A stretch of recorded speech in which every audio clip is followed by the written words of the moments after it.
Kita bisa meninggalkan maksiat itu berkat penjagaan Allah, bisa melakukan taat berkat taufik dan fadlnya Allah. Lalu di mana syukurnya kamu? Mana syukurnya? Kok tidak bersyukur kepada Allah? Dikasih nikmat, dikasih kekuatan, mampu melakukan taat dan meninggalkan maksiat. Lalu yang diharap pahala, yang diharap pemberiannya orang. Ya habis, tidak dapat apa-apa, tidak dapat apa-apa. Hanya dapat berkumpul-kumpul saja kan begitu. Ini kajiannya tasawuf banget ini. Sulit sekali ini.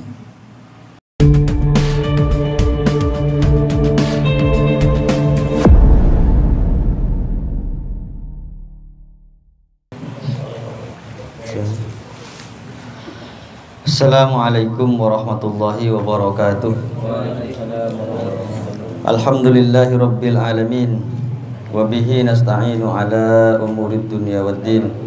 Assalatu wassalamu ala sayyidina Muhammadin khatamin nabiyyin wa ala alihi wa ashabihi wa man tabi'ahum bi ihsanin ila yaumiddin wa la hawla wa la quwwata illa billahil aliyyil azim. Wa qala rabbi shrah li sadri wa yassir li amri wahlul 'uqdatan min lisani yafqahu qawli, amma ba'du. Hadratal muhtaramin al-a'izza, para hadirin, para jamaah majelis sholawat dan zikir gerak batin Khotibul Haddad dan Aqwaid Sekat, alumni, wali santri dan simpatisan Pondok Pesantren Salafiyah Syafi'iyah Sukorejo Situbondo, wabil khusus kepada Sohibul Bait, Sohibul Hajjah sekeluarga. Mudah-mudahan kita semua senantiasa dalam lindungan Allah Subhanahu wa ta'ala, mendapatkan berkah dari para guru-guru kita dan syafaat dari baginda Nabi Muhammad sallallahu alaihi wasallam. Bismillahirrahmanirrahim. Qala al-muallifu rahimahullahu taala wa nafa'ana bihi wa bi'ulumihi fid dharain amin. Wal maqalatu tsaniyatu, adapun ini adalah nasihat yang kedua. Qala Abu Bakrin As-Siddiq radhiyallahu taala anhu, berkata siapa? Sayyiduna Abu Bakar As-Siddiq radhiyallahu taala anhu. Beliau mengatakan, ma min abdin razaqahullahu asyra khisalin illa waqad naja minal afati wal ahati kulliha. Ma min abdin, tidak ada, min abdin ialah dari seorang hamba, razaqahullahu yang telah memberi rizkihu kepada abad, Allahu siapa Allah, asyra khisalin kepada 10 beberapa perkara, illa kecuali, artinya pasti, waqad naja dan benar-benar sukses, benar-benar selamat siapa abad, minal afati dari bala, wal ahati dan bencana, kulliha ay kullil afati wal ahad, selamat dari setiap bala dan bencana.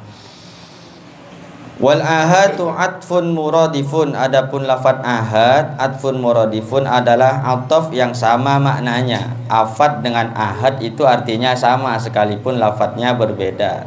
Satunya lafadznya afad menggunakan fa, yang satunya lagi menggunakan ha, ahad, tapi maknanya bencana, bala. Wahya, adapun ahad fil asli pada dasarnya, ma adalah sesuatu yufsidu yang merusak apa, ma az-zar'a kepada tanaman. Ma adalah sesuatu yufsidu yang merusak apa, ma az-zar'a kepada tanaman, bencana. Wasoro dan ada siapa abad fi darajatil muqarrabina minallahi ta'ala, ialah berada di dalam derajatnya orang-orang yang dekat minallahi ta'ala kepada Allah Subhanahu wa ta'ala. Wanala, dan memperoleh siapa man darajatal muttaqina, kepada derajatnya orang-orang yang bertakwa. Siapa itu orang-orang yang bertakwa? Ay artinya alladzina taraku syahawatin nafsi, artinya orang-orang yang meninggalkan siapa alladzina syahawatin nafsi, kepada syahwatnya nafsu, wajtanibu dan menjauhi siapa alladzina almanhiyati, kepada larangan-larangan Allah. Sayyiduna Abu Bakar radhiyallahu ta'ala anhu mengatakan, orang yang akan diberi rizki, orang yang telah diberi rizki oleh Allah Subhanahu wa ta'ala, diberi rizki berupa apa? 10 perkara. 10 perkara yang diberikan oleh Allah Subhanahu wa ta'ala, yang diamanahkan oleh Allah Subhanahu wa ta'ala kepada diri seseorang. orang itu pasti akan beruntung, pasti akan selamat, pasti akan sukses dunia akhirat. Artinya orang tadi akan dijauhkan oleh Allah Subhanahu wa taala dari bencana-bencana atau balak-balak yang dapat mengganggu kepada dirinya, selamat dari dunia dan akhirat.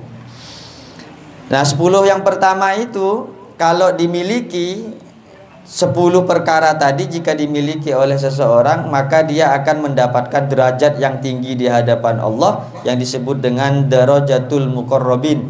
Derajatnya orang yang dekat kepada Allah Subhanahu wa taala, dan juga darajatul muttaqin, derajatnya orang-orang yang bertakwa. Artinya orang-orang yang senantiasa menjauhi syahwatnya nafsu dan juga menjauhi perkara-perkara yang dilarang oleh Allah Subhanahu wa taala, itu disebut dengan darajatul muttaqin. Nah, 10 perkara ini yang harus dimiliki oleh seseorang ini sulit sekali. Artinya sulit bagi seseorang karena setiap perkara ini ada perlawanannya, ada sinonimnya. Ketika misalnya orang tadi melakukan kesabaran, maka harus ada antonim ya. Antonim apa? Antonim itu lawan katanya. Ada lawan katanya. Maka ketika orang tadi misalnya sabar, ya harus ada lawan katanya. Apa? Syukur. Misalnya orang tadi misalnya harus jujur, ya lawan katanya ya enggak juga sih, di sini bukan dibilang bohong. menerima apa ya? Sinonim lah ya. Sinonim, persamaan kan? Iya, persamaan. Benar sudah saya tadi. Yang enggak apa-apa, sinonim mau antonim terserah lah, yang penting bukan sinoman. Dan siluman ya. Dari 10 perkara tadi ini kalau dimiliki oleh seseorang ini luar biasa sekali, tapi sulit ya. Ya kita berusaha saja. Ini sulit sekali. Yang pertama apa katanya? Awwaluha sidqun daimun ma'ahu qalbuhu qani'un. Awwaluha sidqun daimun ma'ahu qalbun qani'un ay radin bil qismah. Yang pertama dari yang 10 perkara adalah kejujuran yang awet. Kejujuran yang awet. Ma'ahu qalbun qani'un, yang ialah bersama kejujuran yang awet itu qalbun qani'un, adapun hati yang qanaah. Ay artinya radin bil qismati, hati yang ridho dengan ketentuan dan ketetapan dari Allah Subhanahu wa taala. Nah, yang pertama adalah jujur yang langgeng, jujur yang konsisten, jujur yang terus-menerus jujur. Ini sulit karena manusia kan punya sifat pagi sore. Sekarang semangat, besok tak semangat. Sekarang iya, besok tidak. Sekarang oke, besok sudah lain sudah. Nah, untuk mempertahankan kejujuran ini sulit sekali. Di antara orang yang mendapatkan kejujuran di dalam hatinya yang diamanahkan oleh Allah Subhanahu wa taala, ini lebih indah dan lebih baik apabila kejujuran tadi dihiasi dengan qalbun qani'. Qalbun qani' artinya hati yang ridho dengan ketentuan Allah. Kalau orang sudah mendapatkan kejujuran yang sempurna, kemungkinan besar hatinya pasti akan senantiasa ridho dengan ketentuan Allah. Nah, orang yang sering tidak ridho dengan ketentuan Allah ini, ya kemungkinan besar kejujurannya juga perlu dipertanyakan. Karena sifat jujur ini merupakan sifat, salah satu sifatnya para nabi. Tidak ada nabi itu bohong, tidak ada. Maka ketika nabi diamanahkan sifat jujur, otomatis di dalam hati nabi punya sifat qanaah, punya sifat qanaah. Nah, manusia sebaliknya, ketika misalnya kejujurannya itu perlu dipertanyakan, maka sudah jelas orang tadi tidak akan pernah atau jarang sekali memiliki sifat ridho, qanaah dengan ketentuan Allah Subhanahu wa taala. Maka orang lain harus mengerti. Contoh saja misalnya begini, kita punya kawan, udah tahu kapasitasnya seperti apa, kejujurannya perlu dipertanyakan. Kemudian kita misalnya ikhlas-ikhlas saja, misalnya kita katakanlah minta tolong kepada dia misalnya kan, minta tolong kepada seseorang. Kita tahu bahwa orang tadi kejujurannya perlu dipertanyakan, kekuatan keimanannya perlu dipertanyakan. Kemudian kita misalnya hanya mengandalkan terima kasih saja. Ini sulit ini. Artinya misalnya tolong saya ini bla bla bla bla bla bla. Oke, ketika itu ditolong. Maka ketika ditolong, tentunya kan di dalam hatinya dia pasti mengharapkan sesuatu. Nah, kita ini harus ngerti gitu sebagai pihak lain. Kasihlah sesuatu sehingga sesuatu tadi bisa menjadi sesuatu yang membahagiakan kepada dirinya. Artinya untuk mengharapkan dia menerima apa adanya dengan ucapan itu orang-orang yang memang kejujurannya perlu dipertanyakan. Misalnya kayak saya, sampean suruh baca Fatihah, sampean suruh ngajar ngaji, sampean suruh baca Rotibul Haddad. Ya itu ikhlas belum tentu. Mungkin keikhlasannya dibagi kali begitu orang itu. Sedikit jujur, sedikit kawan. Banyak jujur, banyak kawan. Banyak kawan, banyak alhamdulillah, amin. Banyak kawan tambah emosi gitu kan. Terima kasih daimun yang langgeng, daimun yang senantiasa diucapkan, sabar yang sempurna. Ini sulit juga ini. Siapa punya sifat kesabaran yang sempurna yang dibarengkan dengan rasa syukur kepada Allah. Ini kecuali sifat para nabi, dikasih ujian, dikasih bala, misalnya Nabi impak dengan bencana yang lain berupa ditinggal oleh istrinya, tapi beliau masih bersyukur kepada Allah, masih terima kasih, alhamdulillah. Lalu bagaimana dengan saya? Uapnya banyak. Ruya annahu sallallahu alaihi wasallam, diriwayatkan apa sesungguhnya Rasulullah sallallahu alaihi wasallam qala afdalul imani as-sabru was-samahatu. Adapun paling utamanya iman, as-sabru adalah sabar, was-samahatu dan toleransi.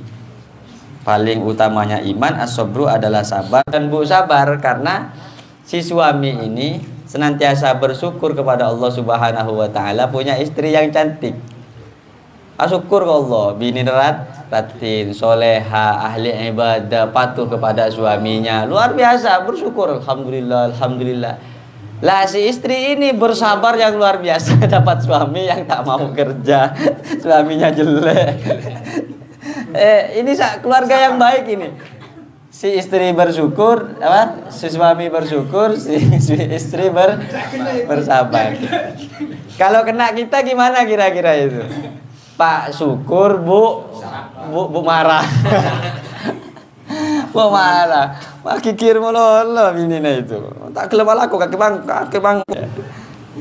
Ya Allah. Rawahu Ad-Dailami, meriwayatkan kepada hadis ini Ad-Dailami, siapa Imam Ad-Dailami. Wa ruwiya annahu sallallahu alaihi wasallam, diriwayatkan apa sesungguhnya Rasulullah sallallahu alaihi wasallam beliau mengatakan qala ni'masilahul mu'mini as-sabru wad du'a. Adapun sebaik-baiknya senjatanya orang mukmin, as-sabar, rasa heran, fi a'malika, di dalam amal-amalmu, wa ru'yati nafsika, dan melihatnya dirimu, fiha, di dalam amal, wa talabil a'wadi 'alaiha, dan mencari keuntungan, mencari kompensasi 'alaiha, atas amal. Bagaimana kamu bisa menganggap baik, kamu merasa heran dengan amal perbuatanmu, kamu bisa bangun malam, kamu bisa baca Rotibul Haddad, kamu bisa membaca Quran, sementara ketika kamu melakukan amal-amal soleh tadi ternyata yang kamu cari adalah kompensasi. Apa yang kamu harapkan? Pahala dari Allah. Apa yang kamu harapkan? Misalnya khutbil Quran, amplop. Apa yang kamu harapkan? Rotibul Haddad, rokok. Kok kamu bisa heran dengan amal-amal kamu sementara kamu yang kamu inginkan adalah nyari rokok. Iya kan?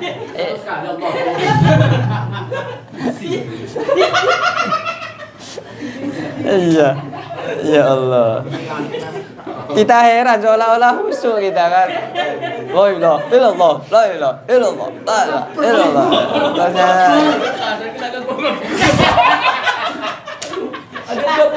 Ada bab lain kan? Babnya lagi ngomong ini, Bang. Ini kita bukan ngomong apa. Ya Allah, ntar lagi lewat. Tenang aja, ntar lagi lewat. Ya Allah. Ya Allah. Iya, tidak usah heran katanya, tidak usah heran, tidak usah takjub. Wa jami'u dzalika, adapun semua itu keheranan kita dengan amal kita, melihat diri kita kok mampu melakukan amal-amal itu dengan sempurna sementara diri kita yang dicari adalah kompensasi. Padahal perbuatan itu semua merupakan taufiqillahi ta'ala, petunjuk dari Allah Subhanahu wa ta'ala. Artinya kita bisa melakukan itu, motivasinya bukan hanya semata-mata kita menginginkan pahala, bukan semata-mata kita menginginkan makan, menginginkan pemberian orang lain, tapi semuanya itu adalah taufiknya Allah. Kadang memang begini, sekalipun yang beli rokok, ayo misalnya ke saya misalnya kan, Ji, ada undangan pengajian. Kalau saya memang tidak dapat taufik dari Allah, tidak mau saya. Artinya maunya saya itu taufik dari Allah. Dan saya memang jarang mau, tidak hobi soalnya. Tidak hobi. Nah, kira-kira seperti itulah. Jadi datangnya kita ke tempat ini ya taufiknya Allah, taufiknya Allah. Jadi bukan karena sesuatu yang lain selain Allah Subhanahu wa ta'ala. Selain taufiknya Allah, wa fadlihi, dan karunianya Allah. Jadi untung kita ditakdirkan oleh Allah, ditaufikkan oleh Allah, dikasih karunia bisa melakukan perbuatan baik. Jadi perbuatan baik, semangat melakukan baik itu karunianya Allah yang diamanahkan kepada diri kita. Sebaliknya, perbuatan yang tidak baik itu merupakan perbuatan yang memang muncul terkadang dari kita diri sendiri dan juga hasutan dari setan. Jadi untung orang yang mau melakukan perbuatan baik. Wa in kunta taraktal ma'siyata, dan jika ada siapa engkau tarakta ialah meninggalkan siapa engkau al ma'siyata kepada maksiat, fa bihifdhihi, maka ialah dengan menjaganya Allah, fa bihifdhihi, maka sebab penjagaannya Allah. Kamu bisa meninggalkan maksiat itu sebab dijaga oleh Allah. Maka ada doanya. Ki Afif itu ditambah kalau baca doa gimana? Allahumma inna nas'aluka salamatan fid din. Bukan satunya. Sholawat itu. Wa ta'simuna biha min jami'il ma'asi wal mukhalafat wa tutahhiruna biha min jami'is sayyi'at wa tarfa'una biha 'indaka a'lad darajat wa tablughuna biha aqsal ghayat min jami'il khairati fil hayati wa ba'dal. Apa depannya? Allahumma sholli wa sallim ala sayyidina Muhammadin sholatan tunjina biha min jami'il ahwali wal afat. Nah, ditambah sama Ki Afif itu. Wa ta'simuna biha min jami'il ma'asi wal mukhalafat. Wa ta'simuna, semoga Allah menjaga kita, biha sebab sholawat munjiat, min jami'il ma'asi, dari seluruh maksiat, wal mukhalafat, dan hal-hal yang menyimpang syariat. Artinya bagaimana? Ketika seseorang ingin mendekat ke maksiat, ingin melakukan maksiat, maksiatnya dijauhkan oleh Allah. Atau maksiatnya ingin mendekat kepada kita, tapi kitanya tidak dipertemukan dengan maksiat oleh Allah Subhanahu wa ta'ala. Itu ditambah oleh Ki Afif. Panjangnya, Allahumma sholli wa sallim ala sayyidina Muhammadin sholatan tunjina biha min jamil ahwali wal afat wa taqdilana biha jami'al hajat wa ta'simuna biha min jami'is sayyiat wa ta'simuna biha min jami'il ma'asi wal mukhalafat wa tutahhiruna biha min jami'is sayyiat wa tarfa'una biha 'indaka 'alad darajat wa tuballighuna biha aqsal ghayati min jami'il khairati fil hayati wa ba'dal mamat. Itu dari Ki Afif begitu.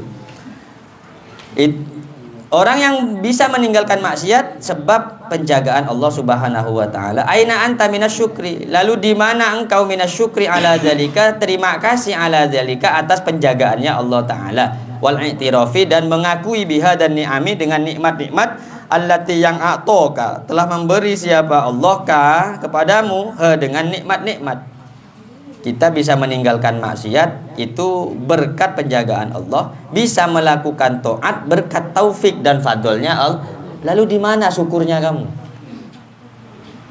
Mana syukurnya? Kok tidak bersyukur kepada Allah? Dikasih nikmat, dikasih kekuatan, mampu melakukan taat dan meninggalkan maksiat.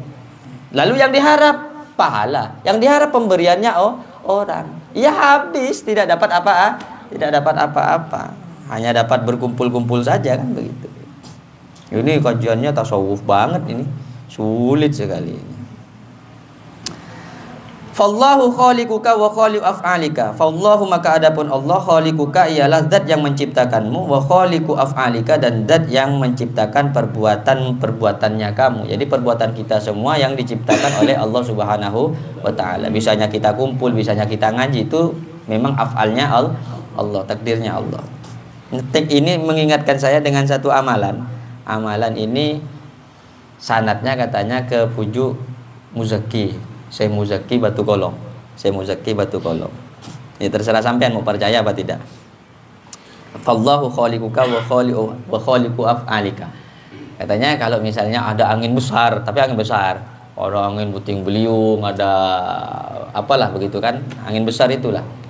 Itu keluar rumah bilang begini, ya tawasulnya ke Syekh Muzaki Batu Kolong itu. Bilang begini, uskuti ya rihu, uskuti ya rihu, ana misluk wallahu khaliquka wa khaliquna. Diam angin. Wa ana misluk, saya sama kayak kau. Wallahu khaliquka wa khaliquna. Allah zat yang menciptakan kau dan zat yang menciptakan kami. Itu dari Syekh Muzaki Batu Kolong. Saya dari siapa? Dari bapak, dari mbah, dari Batu Kolong.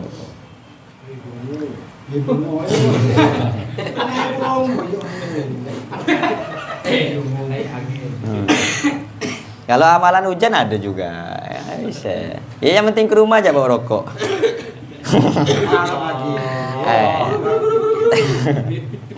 Yang tak punya minta tak hujan tak ada saya.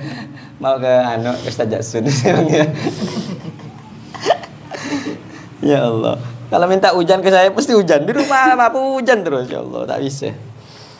Allah. Fallahu khaliquka wa khaliqu af'alika, maka adapun Allah adalah zat yang menciptakanmu dan zat yang menciptakan perbuatan-perbuatanmu. Ma'akasbika bersama usahamu. Antal kasibu adapun engkau, al kasibu adalah orang yang berusaha. Wallahu taala al khaliq, adapun Allah Subhanahu wa taala al khaliqu adalah zat yang menciptakan. Wasalisu fakrun daimun wallahu a'lam bissawab. Al-Fatihah.